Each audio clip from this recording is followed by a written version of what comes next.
I'm going to bring it back to how I originally got interested in finance. I was born in Canada, but actually grew up in New Jersey.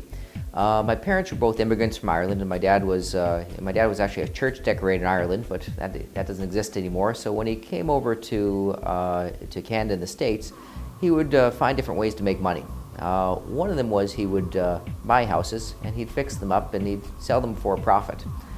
Very open with his finances and wanted me to learn about business and how business worked. So what he did is, this was the early 80s, he bought a house for about $40,000. It took about 9 months. Myself and my dad worked on it together and we fixed it up and we sold it for $80,000. Tremendous profit at that time. He was very impressed with what he had made. At the time though, he decided to do something that was a bit different for him. He decided to take back a mortgage on this property. If anyone remembers the early 80s, mortgages were at 20% interest rate. And as I said, he was very open with his finances. So he walked me through all this transaction. He said, I paid $40,000 for this house. I sold it for $80,000. The most interesting part about this is I'm getting 20% interest back on this $80,000. I'm getting $16,000 a year. And if I can manage to hold on for this for just 3 years, I've already got all the money I paid for the house back. The rest is all gravy. And this was a great concept, and he was a very smart man. He understood, number one, that he could make money for his skills. Number two, he understood risk and reward. And he understood that he had to be able to have this person pay him for 3 years, but after that, he was making 20% rate of return.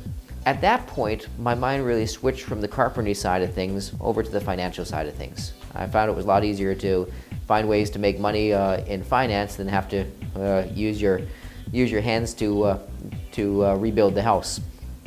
So from there, I moved back to Canada at age 17. I was very good at the math side of things. I went to the University of Western Ontario. I graduated with a degree in applied mathematics. From there, I had two things. Number one, I was very good at math. The second thing I had that was very different, I liked people. I love to deal with people. So what I had to find is a career that could use my mathematical abilities and allow me to deal with people. From there, I went to a career in finance. I started with a company called Ken Brown Investments, which was a deposit broker in Richmond Hill. Dealt mostly with GICs. After a while, I found that got a bit boring and simple, so I decided to go into the securities industry and get fully securities licensed. After 20 years of doing that, I've come to a few realizations. Number one, I understand how portfolios work. I understand risk and return better than I ever have. Number two, I realized that the investment side of financial planning is really only one aspect. There's a lot more to running someone's full financial life than just their investments. Number one, you have to make sure they have a financial plan in place. Number two, you have to make sure their tax returns are done in the correct manner. Number three, you have to make sure you know all the goals. You've got to know what they got to achieve. Number four, you need wills, power of attorney. You got to make sure there's an estate plan in order. You have to make sure that they're protected against risks, for insurance, for all things like that, disability. I've seen enough things in my career where this insurance has been very necessary. You have to make sure their kids' education is taken care of.